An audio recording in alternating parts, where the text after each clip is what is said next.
I guarantee Annie's probably in stages on that ride where she's hurting. She doesn't want to be there. She hates every second of this. And you go into some thought in your brain of someone going, oh, no, there's no way you can do this. And I think when you think that, you're like, I don't want that person to be right. I want to be right. So then you channel that and then use it. And she said it a bunch. She's like, you just kind of get to a point and you think you've got to the limit. You're like, oh, I'm going to ride 200 Ks today. You get to 200 and you're like, I probably got a little bit more in me.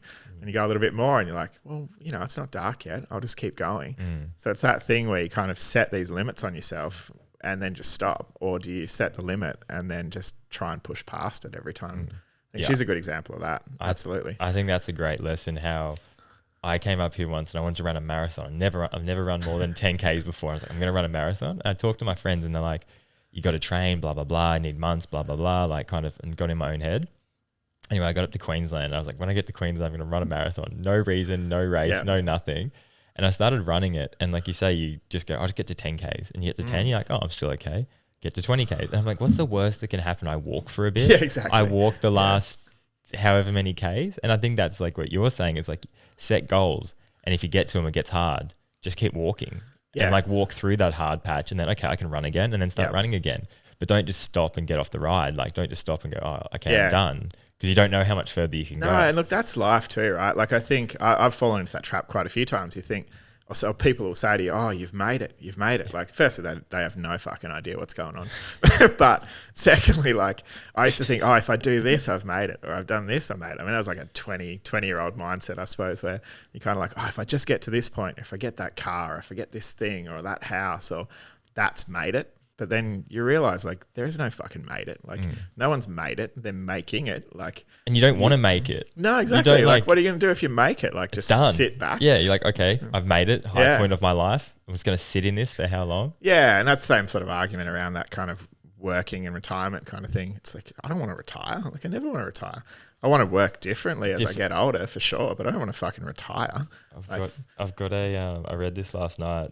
And I thought it was really cool. It's kind of like what we're talking about here. It goes, achieving a goal by itself will never make us happy in the long term.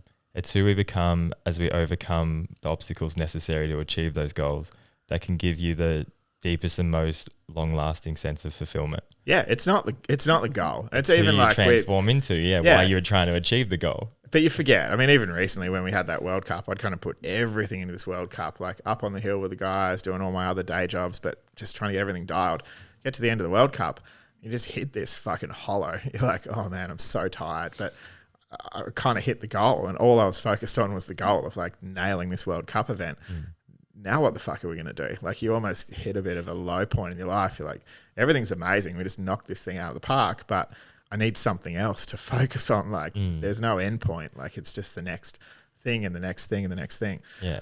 But you need that. Like if you didn't have the next thing, what do you do? And I think it's important that everyone has something, some version of that. Like it's always going to be different, but you need something to work towards. I think that's how you see here like a lot of athletes when they retire and they go into alcohol, drugs. And I know when I first went to Europe to race when I was 16, 17, I remember I got back and I went to school and I was like depressed just because I'd been like, Europe, 16, 17-year-old kid racing in front of thousands of people, doing what I love. Imagine the bottom, the finish area, world champs. Yeah, everyone's cheering. And back in math class, trying to work out equations. And I'm like, what am I doing for life? Yeah.